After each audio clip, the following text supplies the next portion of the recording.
Hello and welcome to another episode of Sports and Songs podcast. We're on season 5, episode number 47. Tonight's a sports edition. Andy, how are you?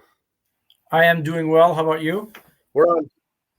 It's good. It's September 23rd. We're into fall. You know, it was the autumnal equinox, Andy. So we're in officially fall now, right? Yay. So good stuff.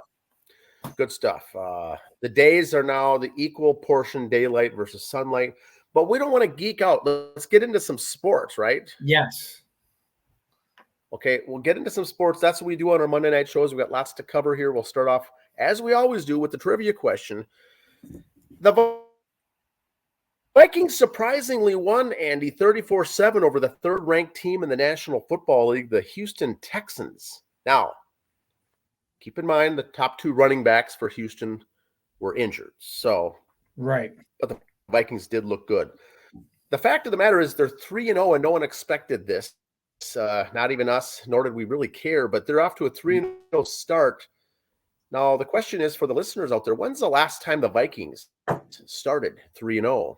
What year did the Vikings start 3-0 last? The last time it happened. It's tough to do in the National Football League, but that'll be the question. We'll get back to it at the end of the show with the answer. We're going to start the soapbox. We can get into some sports. Yes. Right. The deep end head first. Here we go.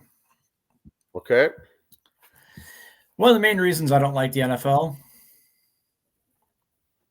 how that was not called pass interference yesterday.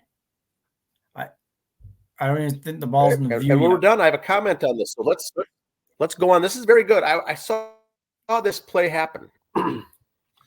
And I get it. It happens real fast. Swallow the pride, watch the replays. And you never hear the league doing anything about the officials. Every now and then you hear in baseball, like, hey, that guy blew the play. He's been reprimanded. The NBA, hey, this officiating team was reprimanded for their bad game. All these refs in these Chief games admit they got reprimanded. Admit that their penalty is next week. They got to do the Carolina-Jacksonville game or something like that, you know. Take them off prime time. Don't limit these games. If they are penalizing, let it be known. And also, do you want to be the ref doing one of these games? If everybody's going to rip on every call you don't make?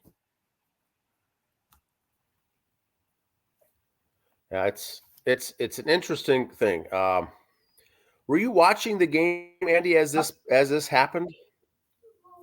No, because the Mets played on Sunday Night Baseball. I had to prioritize. Oh, yes. Well, God forbid. But this was good because the reason I had this on, I don't know, but I had this on. And I was watching because Kirk Cousins, I wanted to see how he was doing. This was a third down play from, I think, the 5 or the 6 yard line. And they couldn't run it in. They tried to pass. Kirk Cousins, I believe, I'm not a football expert, but on third down, when he saw him getting grabbed here, he just chucked it. He just chucked it in that direction. He wasn't going to catch it, but he knew there was going to be the pass interference call, which would give the Falcons the ball 1st and 10, 1st and goal at the 1 yard line. That's why he did it. That's the IQ. That's the high IQ. It never happened, and he was like, "What? Excuse me?" So they had to take a field goal. So, I do like that he knew it wasn't going to be caught. He saw the pass interference, and that's why he threw it in that general vicinity to draw the flag, because he knew the flag was coming. It was essentially a free play, and I loved it. I was surprised when there was no call in this play, as was everyone else. But I was very surprised to see this next morning all of the memes and the attacks coming out on this play, all warranted. And you got to make that call. You got to get together, send it to New York, do whatever to say, look, this is obvious pass. He's grabbing him around the waist. So right. But I did like it. I did see this take place, and it was very shocking. But I do agree that the accountability for the refs, let them have it if they're wrong. They don't have to cover for them. The NFL doesn't have to cover and be Mr. Nice Guy. I don't know if you kick him off a week, do a 2-week probation, suspend him for a week, move him down to a lower level game, something. But they have to be held accountable because there's no repercussions that we know of. We don't hear if there's a fine. Major League Baseball, you hear first next day after a game, a $10,000 fine, whatever, for arguing with the ref or the ref making a bad call. You hear these things, but never in football. Do some baseball stuff. Just kind of go through the standings here real quick. As of this morning, there is 4 games going on in Major League Baseball schedule today, but these are as of today. And all these are pretty critical right now. And we'll get into why later on. Dodgers, Phillies, Brewers are the division leaders right now. Brewers are 3 games behind the Phillies with 6 to go and 4 games behind the Dodgers. Anything can happen. Top 2 get a bye. The bottom half of the 3 wildcard, Mets and Diamondbacks have a 2-game lead over the Braves. Mets and Braves are playing 3 starting tomorrow. Now, it was supposed to be a 2-game series. The Mets were supposed to have Monday and Thursday off this week. Because of a rain out back in April, that game's being made up Thursday. Okay. So still works out good for everybody. The Mets need to take 2 or 3 because they need to have a 3-game lead with 3 games to go. I don't have the schedule in front of me for the rest of the season, but we'll National League schedule right now this week. Milwaukee at Pittsburgh, Cubs at Phillies, Padres and Dodgers could kind of knock on each other because Padres are, as you see there, they're at 90 wins, Dodgers at 93. That could be very interesting there if the Padres sweep that. Giants in Arizona and the Mets and Braves. So all these teams, sometimes, the advantage of the expanded playoffs, games mean more later in the season. So American League, Yankees, Guardians, Astros are your top there. Guardians and Yanks kind of going for that number 1 seed. Pretty sure they'll get those 2 get the bye. The Orioles, Tigers, Kansas City. Twins a game out and Seattle 2 out. Remember, Seattle fired their manager about 6 weeks back, and they've slowly been climbing back in. Tigers been doing very well lately coming up, finally playing like they should because they got benched Javi Baez. Orioles are 6 back to the Yankees. The Yankees basically have it won. Done.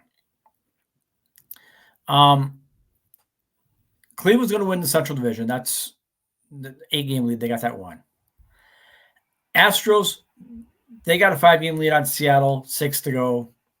Let's be real, they've got that one. So those 3 are set. It's Yankees and Guardians kind of going for positioning there. The bottom half, Orioles are going to be the top wild card seed. Then you got 4 teams kind of fighting it out for 2 spots there. I am going to say Seattle's fighting it out for that spot. Seattle, these next 3 games, is at Houston, who is a division team. So they're not having throwing games. The Miami Marlins are here at Minnesota, but nothing's for sure. Detroit's hosting Tampa. Baltimore and New York are against each other. Cincinnati at Cleveland, Kansas City at Washington. So a lot of these teams playing meaningful games still. And here's just a meme I saw today I thought was kind of cool. Ooh, golfing in October, Twins in the playoffs. Ouch.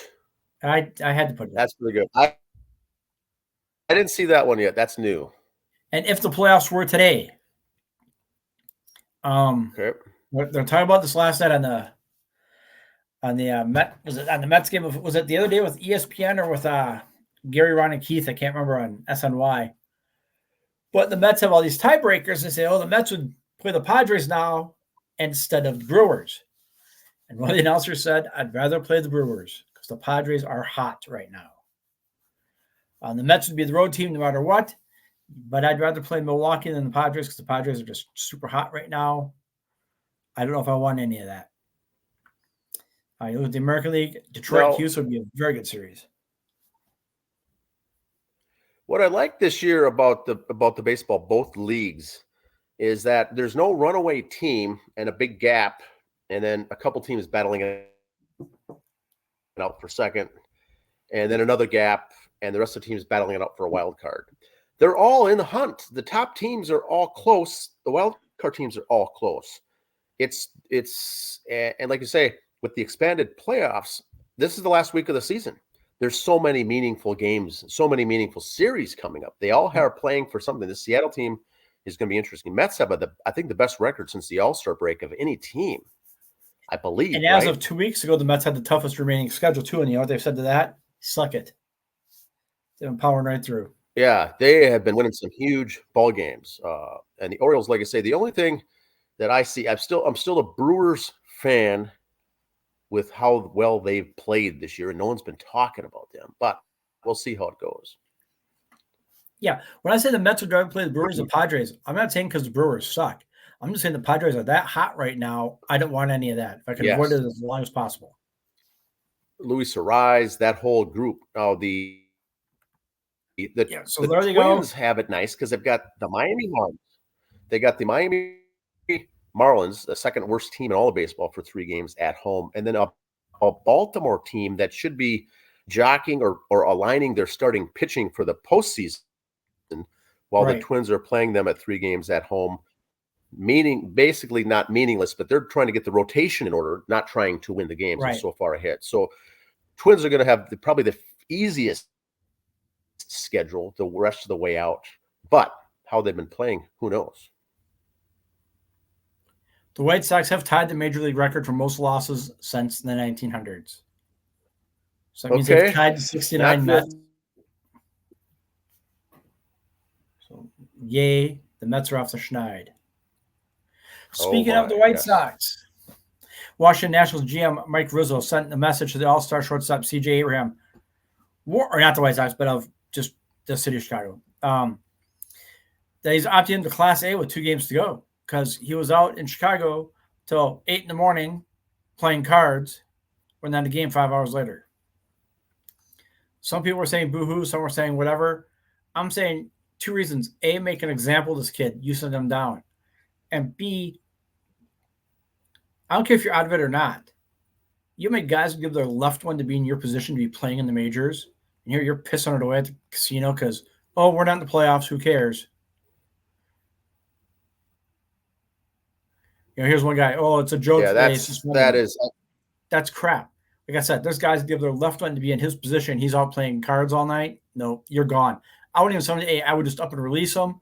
If someone else wants to deal with him, it's their problem. Well, what the Twins did with their drafted catcher, who was providing signals for the other team, outright cut him. Now, it was a $300,000 signing bonus. He was a top 10 draft choice, but he was like the 3rd or 4th round, not the top, but still a lot. Outright cut him. They don't have time for it. So that was sending a signal, sending a message big time. This could be the same thing. He has 1 more week to go, and he can do this every night if he wants. Yep. You can do this when the off season is here. They don't care what you do in the off season. You cannot be at the gambling table till 8 a.m. Now, when you have a game that day when you're playing Major League Baseball. Big Mets guy, the 86 Mets were known for stuff like this. And, of course, I was listening to the game and they were talking about it.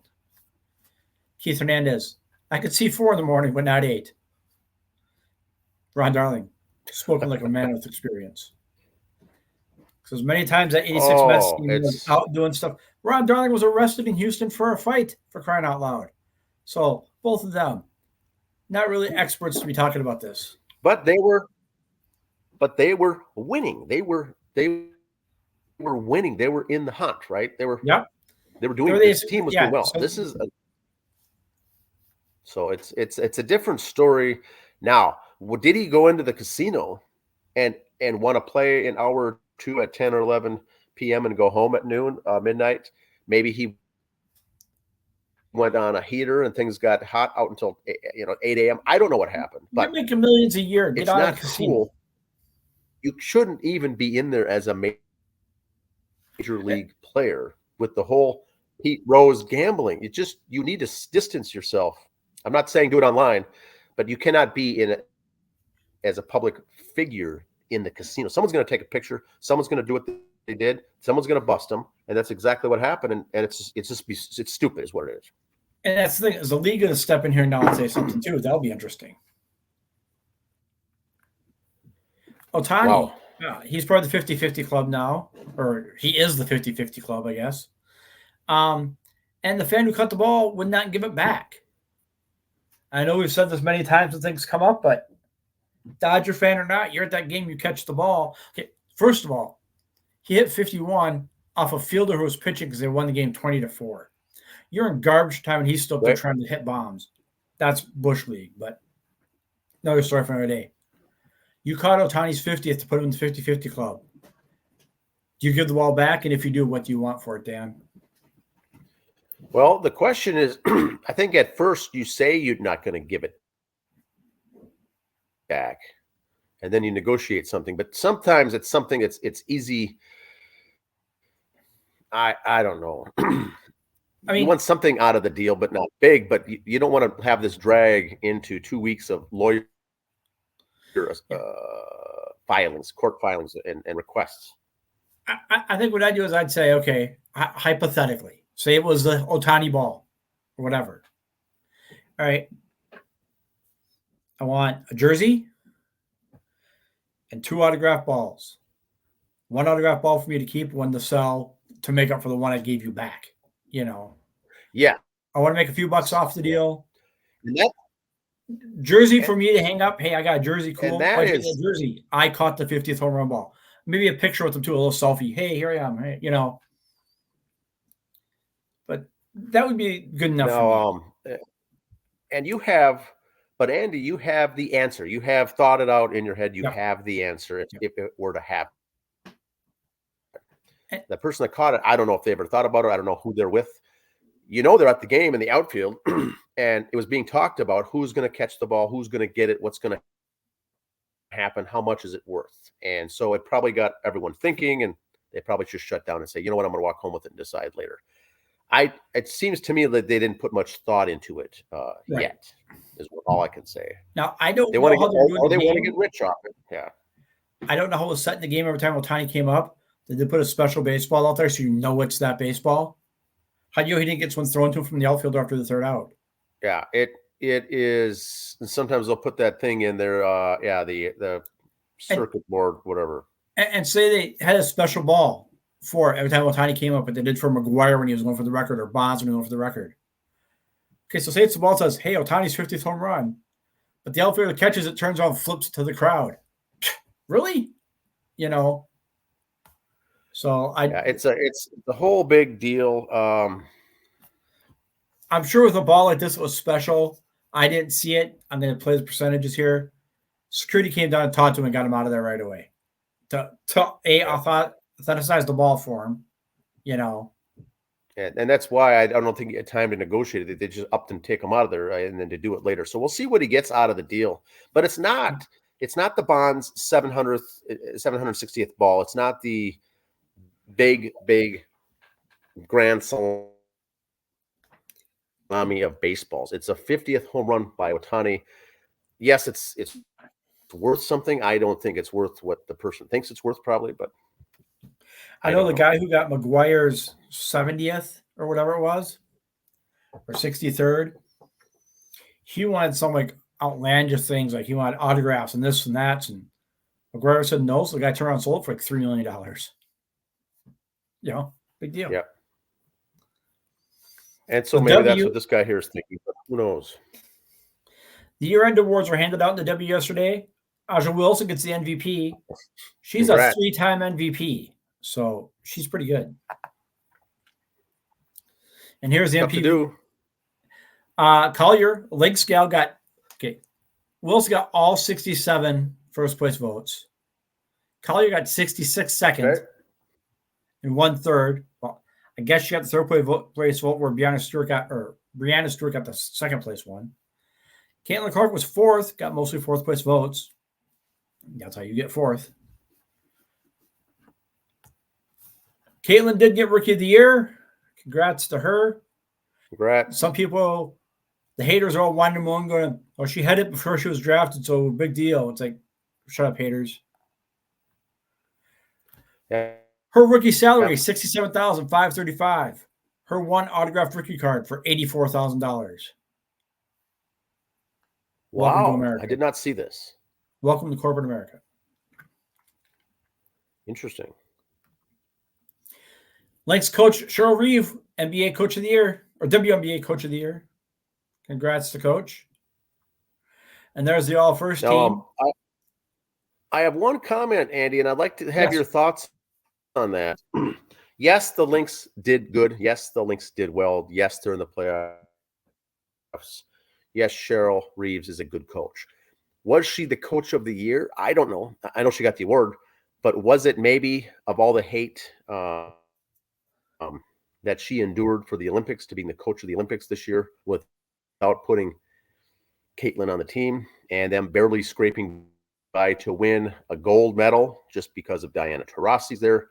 And they said, look, you went through a lot. We'll give her the coach of the year to say, hey, thanks for everything you put up with. Is that something that was on the table or on the books, do you think? I was one, for instance, who gave her a lot of grief. Coach for the Fever. Yeah. Well, yes, that would be the coach of the Fever. I would have liked to have seen the voting breakdown. Do they provide that? Who was second? I couldn't find that one. So WNBA, that's just my really hard to find the year-end awards. I was one who gave her a lot of grief for her when she was wearing the Olympic hat of the Olympic coach. I gave her a lot of grief. Love her for the coach for the Lynx. She's been doing great. But is she the coach of the year? What were they? The second best record in all of basketball? Yep. Number 2 seed. Yep. So 30 and 10. There's other ones out there. The team that won the most, the best team maybe could have gotten it. Indiana Fever, who made the biggest Liberty, yep. Jump. So there's other options out there. I'm just hoping it wasn't for, you kind of screwed up the Olympics, but let's give you this instead. Blah blah blah. Even though they won the gold, I'm not saying it, but they didn't blow out the teams like they should have. They wanted, I don't know. If there was an award for comeback coach of the year, the coach of the Fever should have got that. The way they started the year poorly, the way they've been bad the last couple of years. Well, the other thing with the Fever coach, and this is not we're bent and jumping on the Caitlin Clark thing. We're just saying that she was being thrust into the spotlight to retire. Yes, that Fever coach at the beginning of the year. They were losing. They couldn't do anything. And now here she is. I'm sure she was in the top 5 vote getting for sure. Yeah. Well done job there by the coach. Angel Reese and her PR team are working to have clips of her missing layups taken down from social media. Because it's stats like 43 rebounds on 64 missed shots. 43 offensive rebounds. So that means she missed 64 shots, probably grabbed most of her own rebounds. Now, was she missing on purpose to pad her stats? No. But let's dive into the stats when she's getting all these double-doubles. They're on her own missed shots, And Andy, you've been saying this for 2 months now. And so it seems like this is the real deal. That she's capitalizing on her own misses. Yeah. Kind of like Rob Deere, who bat 200, but he hit 45 home runs that year. Great, Yeah, and now they're having a media team trying to pull down. There's just too much extraneous things going on with Angel Reese.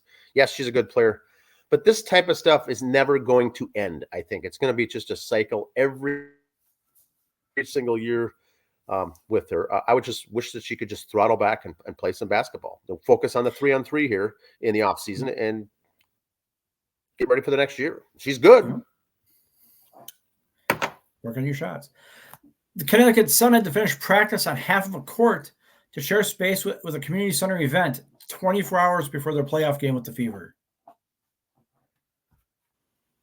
Just let that sink in. Well, this sounds like a scheduling thing. Yeah, but it also sounds like you're the WNBA. And see, here's one thing. The Connecticut Sun are that one exception. They're the one WNBA team that does not have a men's pro team in town. So it's not like they could have gone and used their facility. Okay. I see. And here is the WNBA Finals. They started yesterday. All the top seeds won the first game. It's best of 3, so nothing really exciting to report there. Liberty Lynx, Connecticut Sun, and the Las Vegas Aces all won their first game, best of 3. It's 2 games at the top seed, then they go on the road to the other seed. So, ta-da. And I think that this next week on the show, we'll have the next round. There's not we have round 2. Much going on this now, morning, but the next week should be very good. We got Haley Page, or we got Juju right there. That's the next brand of girls coming up. All within the next 3-4 years, one each year coming up. It's going to be very exciting. If you're getting the W, now is the time to do it. There are some good young talent coming. Race cars. After Bristol, here we go. Here's who's left. So it was Martin Truex Jr., Ty Gibbs, Harrison Burton, and Brad Keselowski were all eliminated. So here's the 12 that are left. But the order that matters is here's their scoring order right now. Of course, the 4 that are fighting to get up there. Joey Logano's right on the bubble, 4 out. Chase Elliott's only got a 6-point lead. Denny Hamlin's 7. So those 3, about the 4 there, very close. It's real tight. So these next few races will be very exciting. Kyle Larson has a good lead there. Christopher Bill has a nice lead. Tyler Reddick has a good lead. 14 for Byron's kind of, we'll see. Again, one of those bottom 4 win a race that throws everything out the window and makes it real exciting. Some more sports notes here. Hockey starts October 4th, the Global Series in Czech. New Jersey Devils and the Buffalo Sabres will play the first game. Then the other teams have all exhibition games. And then Tuesday, October 8th, ESPN has a triple header to start at St. Louis at the Kraken at 4:30 Eastern. That's a 1:30 game on a Tuesday in Seattle. Not real good smart marketing there, but hey, who am I to say anything? I'm sure. So they wanted to have the big triple header.